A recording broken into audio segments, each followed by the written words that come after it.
I was really looking at ways to do that. I actually had contacted a few agents. They thought it was an interesting idea.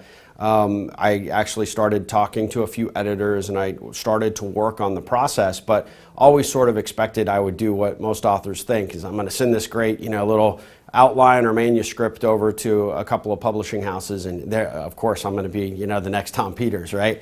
I did that and it was like crickets, I never heard from anybody. And it was a good friend of mine, took me to an event where one of my all-time business heroes is Harvey MacKay. And he wrote the book Swim with Sharks Without Being Eaten Alive. My dad gave me that book when I was in 10th grade. It was the first business book I ever read. Loved it. And so he's been a hero. I've read every book that he's ever written. And I was at an event that he was speaking at, and we got to go to a reception beforehand and get an autographed copy of his latest book at the time. And I said, you are my inspiration for writing this book, because I conducted myself in business the way that he suggested, and sort of that just became ingrained in terms of my approach. And I had my own unique, take on it, but ultimately he was a big inspiration to me. And he said, well, what are you doing with your book? And I said, well, trying to figure out whether I want to go the self-publishing route or go through a publisher. And he said, well, obviously the publisher is what everybody likes to go, because there's that prestige with it. But he said, if I had everything to do over again, I might have gone the self-publishing route, and I would have more control over my content. I would have been able to do some things that there are limits to what you can and cannot do. And so he asked for my email address, which he gave to his assistant, and she contacted me and said, what's your address? And so this was like 3 or 4 days later.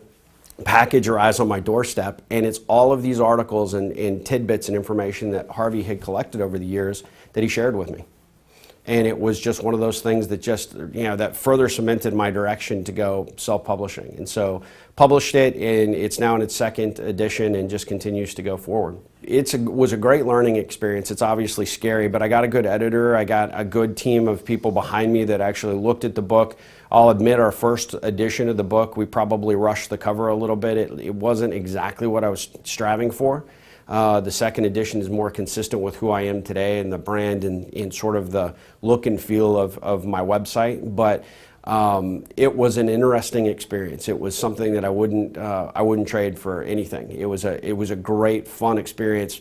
But I would say that the best advice I would give is you've got to have a good team behind you, because especially as a first-time author, you don't know what you don't know, right? And so the only frustrating part of the whole thing was really trying to figure out how to get listed on Amazon and go through that process when you're just kind of trying to create that retail channel for your work.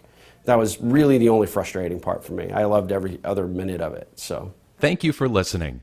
Please review our other available content for help writing, publishing, and marketing your book.